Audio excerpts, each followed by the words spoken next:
Creatinine बहुत लोगों का डर का कारण बना हुआ है।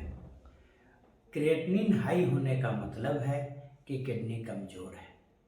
तो क्रिएटिनिन कम करने के लिए हम खान पान में क्या नियंत्रण करें कि क्रिएटिनिन थोड़ा कम हो जाए।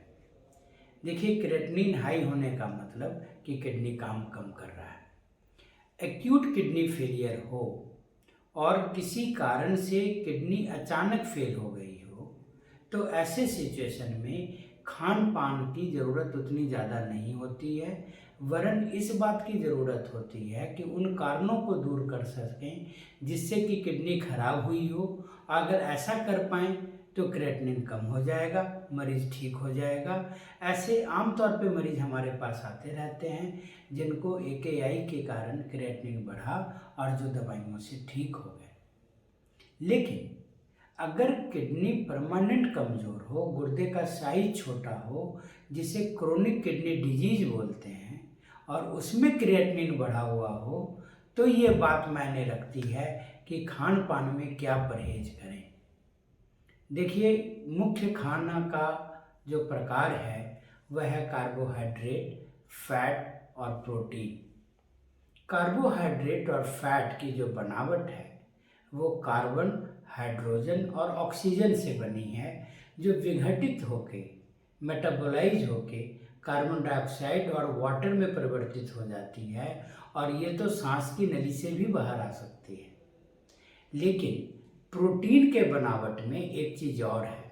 कार्बन, हाइड्रोजन, ऑक्सीजन के अलावा प्रोटीन के बनावट में नाइट्रोजन भी है, और इस नाइट्रोजन से जो वेस्ट निकलता है, जो टॉक्सिन्स निकलते हैं, उससे बनता है यूरिक एसिड, अमोनिया और यूरिया, और इसको निकालने के लिए किडनी की ज़रूरत पड़ती है।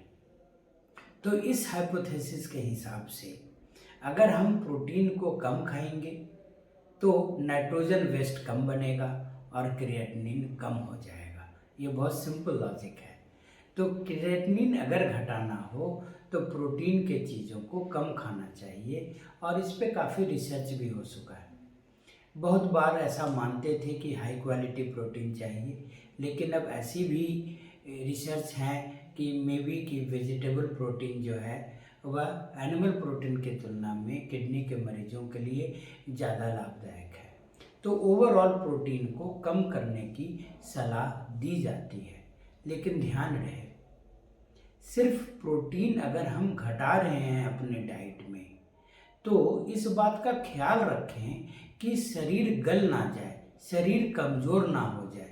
देखिए, क्रिएटिनिन घटाने के लिए हम अपने शरीर को अत्यधिक कमज़ोर नहीं कर सकते। तो जब भी हम प्रोटीन के रेस्ट्रिक्शन का रास्ता इख्तियार करते हैं तो इस बात का भी ख्याल करें कि हमारा शरीर कमज़ोर ना हो, प्रोटीन एनर्जी वेस्टिंग ना हो। बहुत बार ऐसा देखा गया है कि अगर क्रिएटिनिन बढ़ जाए और मरीज़ कमज़ोर है फिर भी वो दाल तक बंद कर देता है, ये उचित नहीं होगा।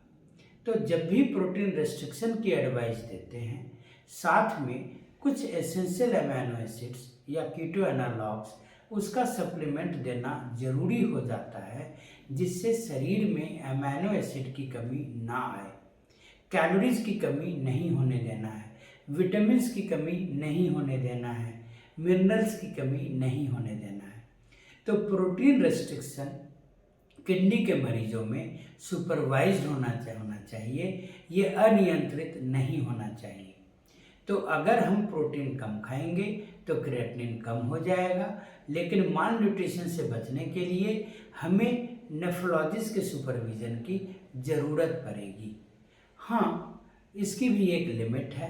अगर किडनी बहुत एडवांस फेलियर में चली गई हो और ऐसा लग रहा हो कि अब इससे ज़्यादा परहेज संभव नहीं है, तो फिर रेनल रिप्लेसमेंट थेरेपी को अपना लेना चाहिए।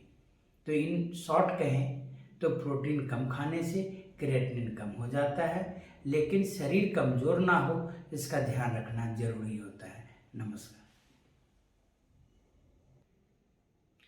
तो अगर शॉर्ट में कहें तो प्रोटीन कम खाने से क्रिएटिनिन कम हो जाता है, लेकिन जब भी हम प्रोटीन के परहेज के रास्ते पे चलते हैं तो इस बात का ध्यान रखें कि शरीर कमज़ोर ना हो और आप एक नेफ्रोलॉजिस्ट के सुपरविजन में रहें। धन्यवाद।